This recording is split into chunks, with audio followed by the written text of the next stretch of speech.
Assalamualaikum warahmatullahi wabarakatuh. Waalaikumsalam warahmatullahi Terima wabarakatuh. kasih kepada guru kita semua, itu Mang Kiai Haji Solkiti yang telah memberikan ilmunya kepada kita dan juga memang yang lainnya yang telah menambahkan ilmunya sehingga menjadi catatan buat saya gitu ya.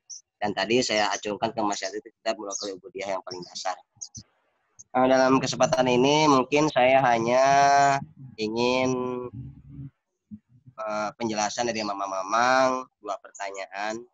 Pertanyaan pertama, setelah saya perhatikan tadi, mungkin kalau dulu saya belum sempat berpikir, tapi sekarang setelah terjun di masyarakat, banyak sekali pertanyaan-pertanyaan yang membuat saya juga tidak bisa menjawabnya gitu ya. Tapi menjawab mungkin saya pending dan sebagainya. Pertanyaan pertama mengenai tadi kan di situ sudah jelas sekali ternyata puasa sunnah itu kan dapat menghapus dosa. Ada yang seminggu sebelum dan sebagainya Pak ya, tadi dijelaskan seperti itu. Nah kemudian sedangkan di Al-Quran mungkin mamang sudah apa semua, kama ya'mal misqala dzarratin khairan yarah wa may ya'mal misqala dzarratin syarran yarah. Di situ yang artinya kan barang siapa yang berbuat kebaikan kecil apapun akan ada balasannya Pak ya. Begitu juga keburukan. Nah, ini jadi masalah bagaimana kalau orang tersebut dia selalu melakukan dosa. Contoh memanipulasi dan lain sebagainya, berbohong dan sebagainya Pak ya. Yang penting dia puasa, dengan puasa insya Allah saya akan terhapus dosanya.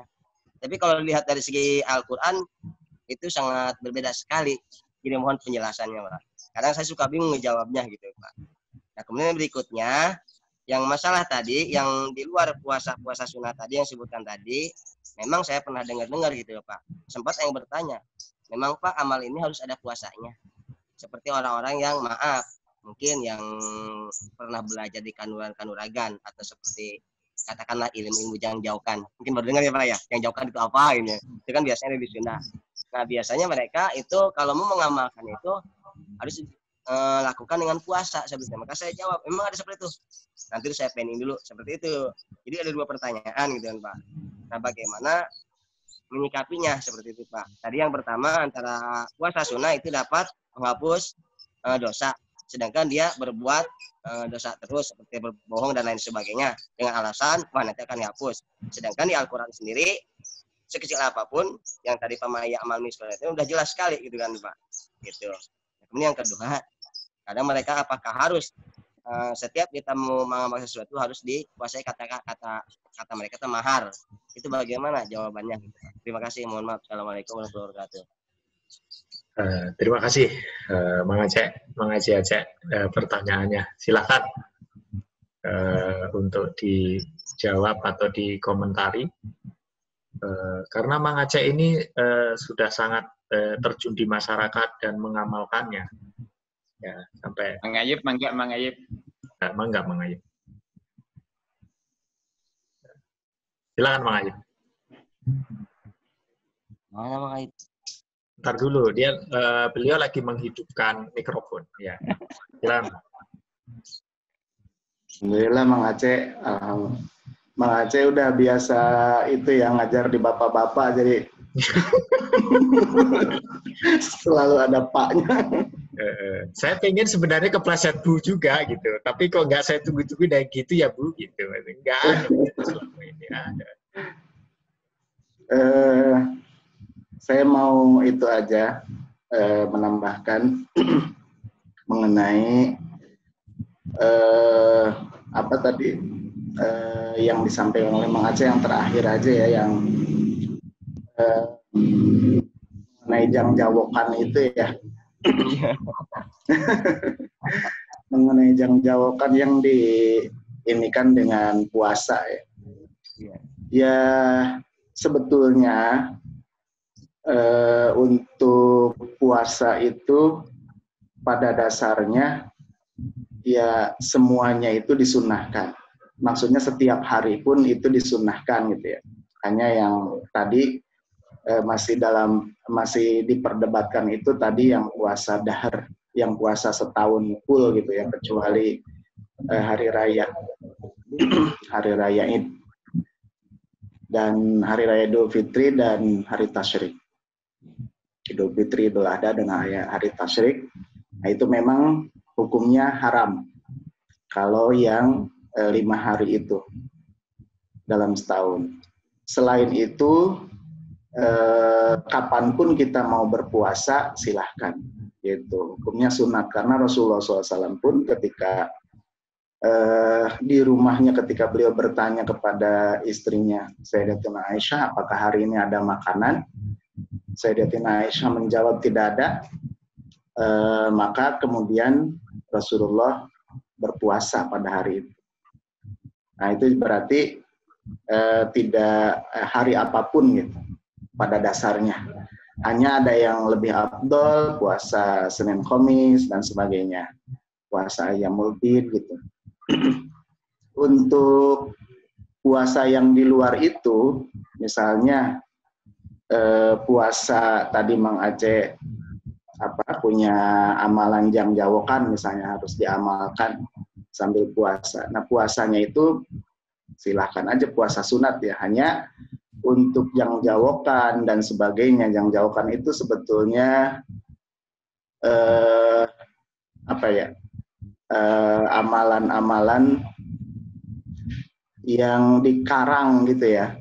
Kalau sebetulnya di bahasa Arab juga orang yang di kalangan para santri, hanya bedanya kalau yang mengarangnya santri itu pakai bahasa Arab. Kalau yang mengarangnya bukan santri biasanya pakai jangjawokan, pakai bahasa Jawa, pakai bahasa Sunda gitu ya. Nah itu silahkan saja asal ada gurunya dan tidak menyimpang dari syariah. Hanya untuk puasanya itu ya diniatkan puasa sunnah gitu. Dan yang tadi itu asal ada gurunya ya, gurunya yang memang tidak menyimpang dari syariah. Itu biasanya dilakukan oleh para ulama-ulama ahli hikmah. Para ulama ahli hikmah. Biasanya puasa 7 hari, 9 hari gitu. Sambil mengamalkan satu amalan. Nah, itu jadi didobel puasa wiridnya itu dengan puasa. Jadi itu silakan. Tidak asal tadi itu wiridnya tidak menyalahi syariah. Kemudian saya ingin menambahkan ya, ini pengamatan saya sendiri mengenai puasa sunnah Senin Kamis ya, Senin dan Kamis. Dulu waktu mesantren ya saya memang memperhatikan Mang Haji Soleh. Waktu itu lulus S1 ya. Lulus S1 terus nggak boleh pulang dulu, harus lanjut S3, bahkan istrinya dikasih gitu ya sama bapaknya. Dihadiahkan gitu. Diberi hadiah istrinya lanjut S3. Nah, itu berarti kalau itu mau ikut taklid kepada Mama Abdullah bin Nuh, itu masih ada 1 kali kesempatan, yaitu yang cinta. Itu taruh hadiah ya. Iya, kan hadiah. Tapi saya menunggu itu sih sebenarnya. Alhamdulillah Mas Yatno, saya sudah 2. Tapi Mang Haji Soleh itu sudah double sebetulnya. Jadi walaupun itu dihadiahkan, itu sudah yang dia cintai gitu. Oh iya. Sudah itu ketemu dua-duanya sudah Mas Yatno. Dalam satu orang. Nah itu. Jadi lanjut S3-nya, lanjut S2, lanjut S3 gitu ya. Saya perhatikan setiap itu Senin Kamis ya saya perhatikan Mang Haji Soleh itu puasa. Akhirnya saya ikut-ikutan jadinya, ikut-ikutan Mang Haji Soleh itu puasa gitu. Waktu di pondok puasa Senin Kamis gitu ya. Ya alhamdulillah juga itu dihadiahi itu. Dapat hadiah. Maksudnya juga, kalau dia dapat hadiah puasanya non Kamis gitu? Saya nggak tahu itu. Nah, saya kan cuma ikut-ikutan. Ya coba aja tuh para santri itu ya. Para santri yang di pondok. Sebetulnya saya itu waktu SMA, waktu SMP itu bahkan tidak boleh berpuasa sunat sama ayah saya. Jadi karena waktu itu ayah saya waktu pesantren itu puasa sunat ya. Kemudian dipanggil sama gurunya, gitu, sama gurunya. Nah, kemudian terlihat oleh gurunya itu nyamperinnya itu jalannya loyo gitu. Ditanya, kamu berpuasa ya? Kamu kenapa lambat gitu? Sedang puasa Ustadz. Akhirnya dilarang, jadi dilarang puasa sunat gitu sama gurunya itu karena kamu sedang sekolah gitu ya. Jadi coba jangan loyo. Gitu.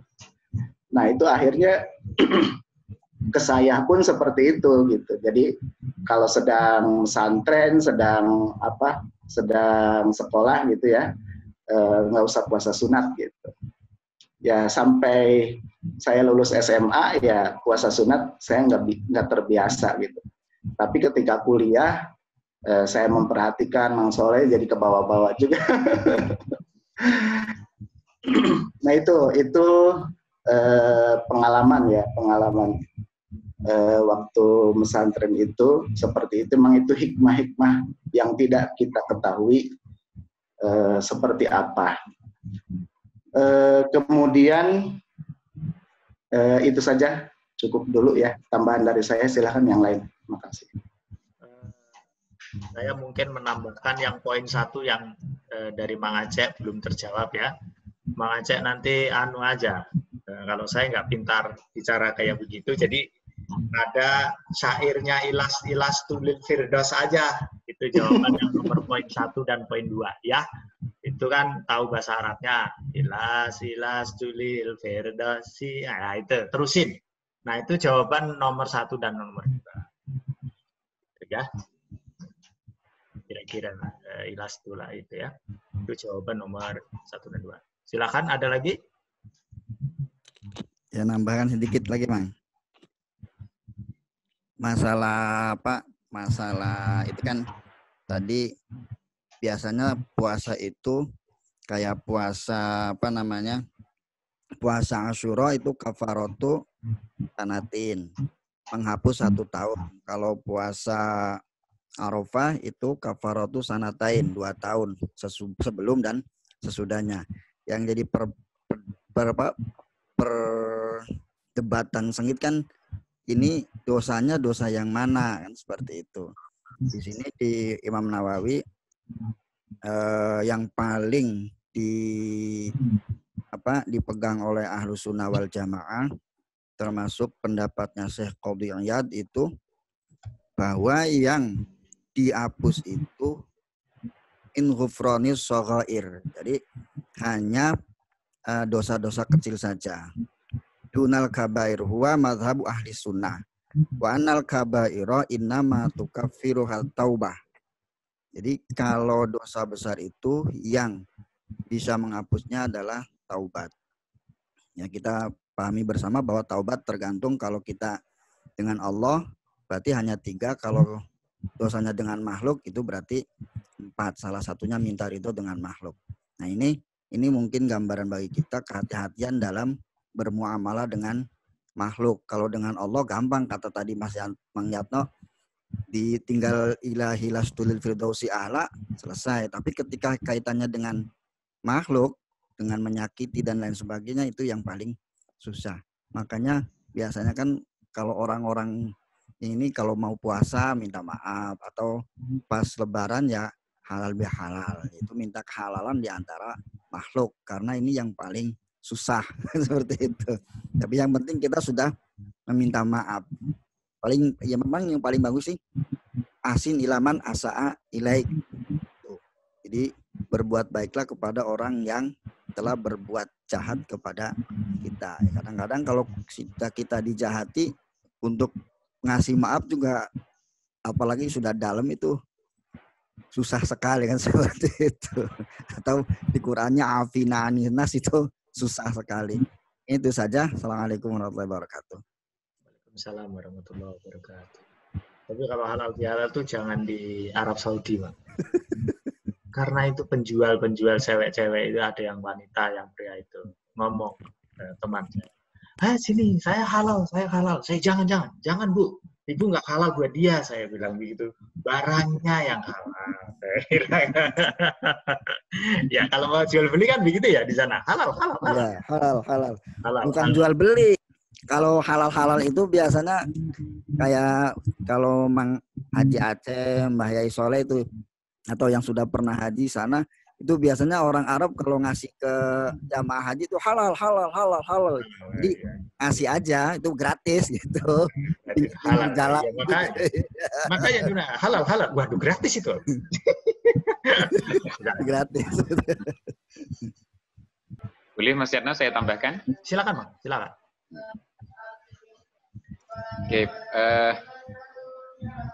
berkaitan dengan pendapat seseorang atau pertanyaan seseorang yang dia melakukan dosa, lalu dia mengandalkan puasa sunnah. Jadi itu kan seperti melakukan perbuatan dosa lalu menutupi dengan perbuatan baik. Ini ada hadisnya sebenarnya.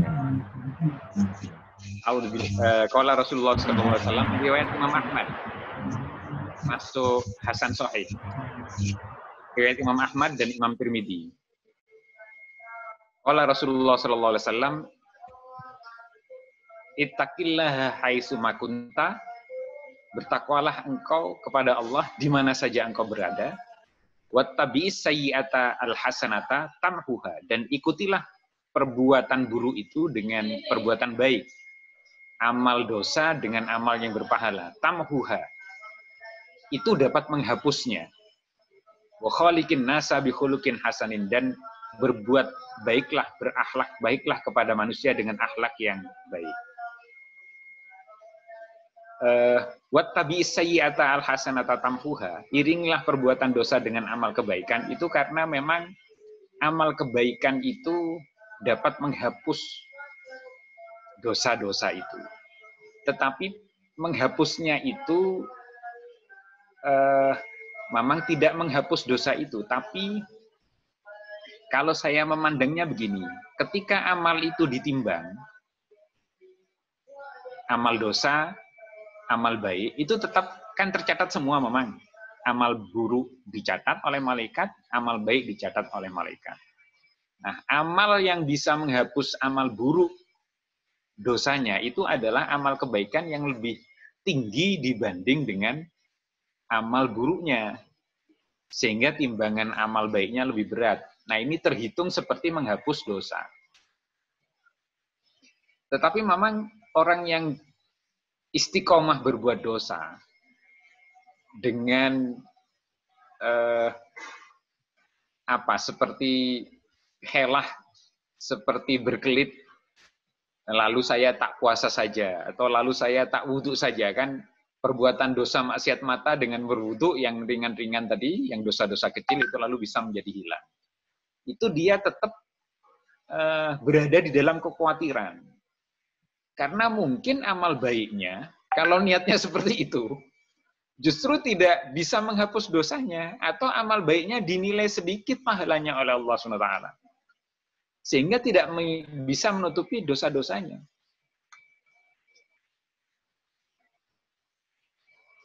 Dan harus hati-hati, seseorang yang istiqomah atau lazim berbuat dosa, itu hatinya lalu menjadi mati. Itu sesuai dengan firman Allah di dalam surat Al-Mutaffifin. A'udzubillahi minasyaitonirrajim. Bismillahirrahmanirrahim. Idza tutla 'alaihi ayatuna qala asatirul awwalin. Kalla bal rana 'ala qulubihim ma kanu yaksibun. Wahai Muhammad, ingatlah ketika Al-Qur'an dibacakan kepada orang kafir itu berkata, Al-Qur'an hanyalah dongeng orang-orang terdahulu. Sekali-kali tidak, bahkan hati orang-orang kafir itu telah tertutup oleh dosa yang mereka kerjakan. Imam Hasan Basri di dalam tafsir Al-Baghawi, beliau menjelaskan yang dimaksud kalla bal rona, apa ron itu? Wadzunubu ala dzambi hatta yamutal qalbi. Yang dimaksud dengan ron itu adalah dosa-dosa yang selalu ditumpuk dosa itu sehingga mematikan hati. Nah, kalau hati sudah mati memang karena biasa melakukan dosa, ini bahaya itu. Maka orang itu lalu dia akan berat melakukan perbuatan-perbuatan baik, amal-amal baik yang bisa menutup dosa-dosa yang dia biasa lakukan. Pasti akan berat sekali itu. Karena dosa sudah biasa dianggap ringan, lalu dia menganggap, ini kan bisa hilang dengan wudhu, bisa hilang dengan berpuasa, Senin Kamis. Padahal kita juga harus hati-hati, puasa yang diterima oleh Allah SWT itu bukan puasa orang awam. Kalau puasa hanya sekedar tidak makan, tidak minum, tapi maksiat mata tetap jalan, maksiat mulut tetap jalan, maksiat telinga tetap jalan, itu tidak dapat pahala kecuali rasa lapar dan haus saja. Jadi, bagi orang yang biasa berbuat dosa lalu melakukan itu, tolong sampaikan ini.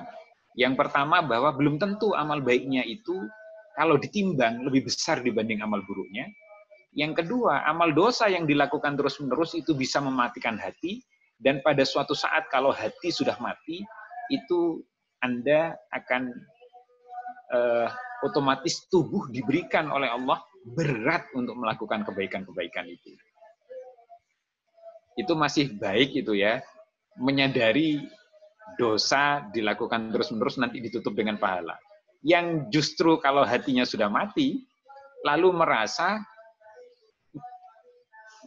dosa itu lalu seperti biasa saja, tidak merasa dosa lagi, itu tambah berat nanti akhirnya. Nah, itu memang yang bisa saya sampaikan.